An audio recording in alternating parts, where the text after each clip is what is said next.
This Paul W. Smith Show podcast is brought to you by Mesa, for good health, good business, and great schools.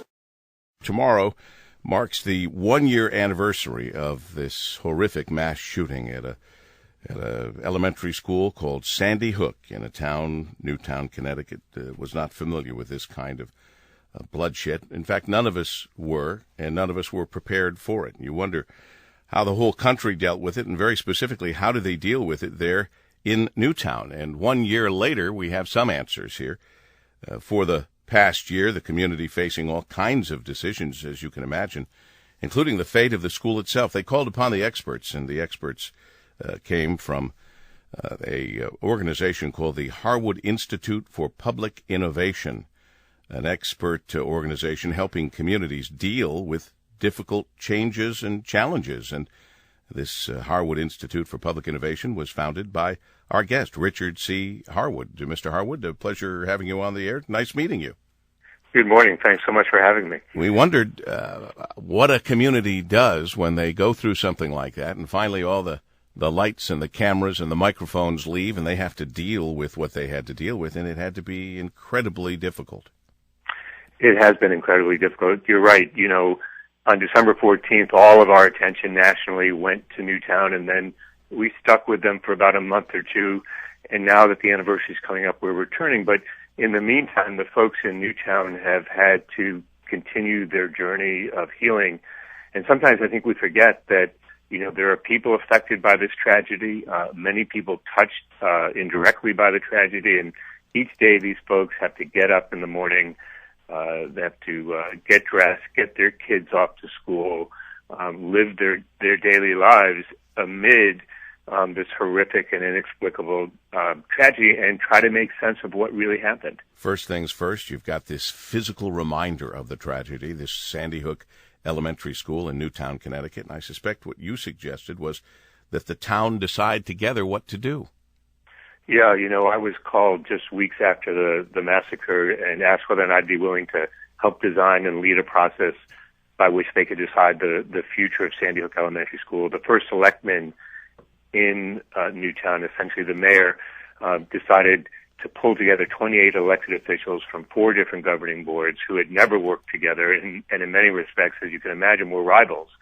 And over the next 8 weeks or so, they worked through a set of decisions about what really should happen with this school. Should we renovate the existing building? Should we tear it down and start all over? Or, you know, we looked at 35 or 40 other sites outside of the existing site to see whether or not they would be better suited for a new school. Ultimately, even though many people thought we shouldn't have had this discussion this soon, we should have waited a year, the community, I think, when we started, was split on what to do about the school.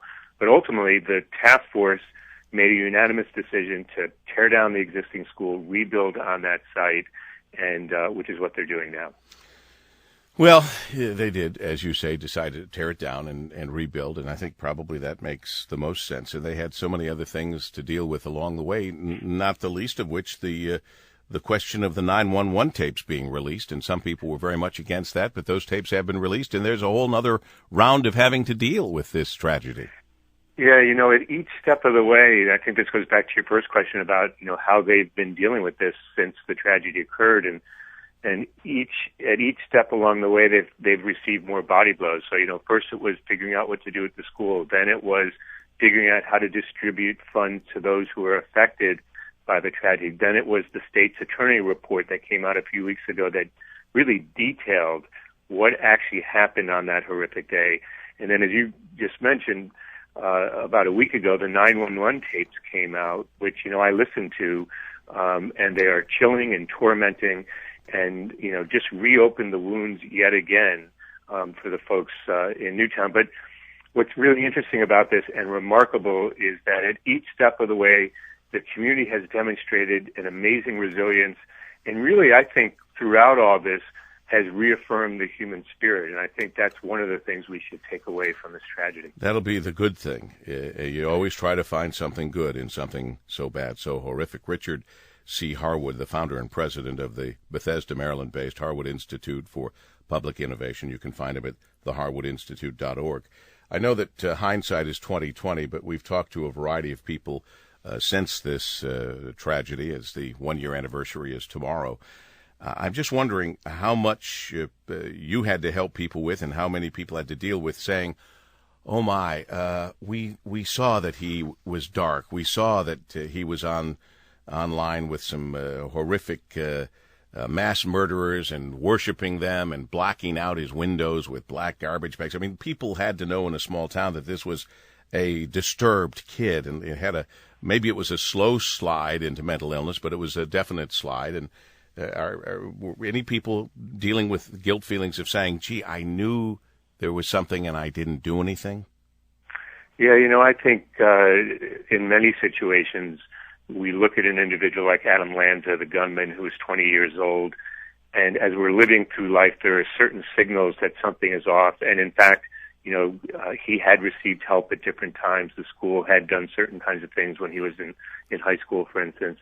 But, it's really hard sometimes to really figure out, is the person just having trouble and sort of moving up to the line, or has the person crossed the line and we need to intervene? Even his mom didn't know, I think, some of the things that were happening inside his bedroom.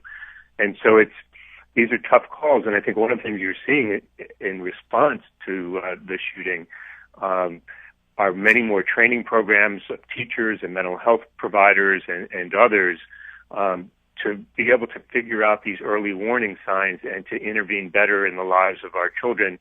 The vast majority of people will never pick up a gun and shoot someone, but we need to try to mitigate the risk. And frankly, as you know well, there are so many children in need of help that we've got to make sure they're not falling through the cracks. Absolutely. Richard, thanks for sharing some of your insight with us this morning. We appreciate it. You bet. Thanks so much for having me. Richard Harwood, Harwood Institute. He's been there for a year helping the folks in Newtown. It's 1 year later, as of tomorrow, the Sandy Hook Massacre. Paul W. Smith breaks business news weekday mornings. Catch him live weekdays 5:30 to 9 on 760 AM. and streaming on WJR.com.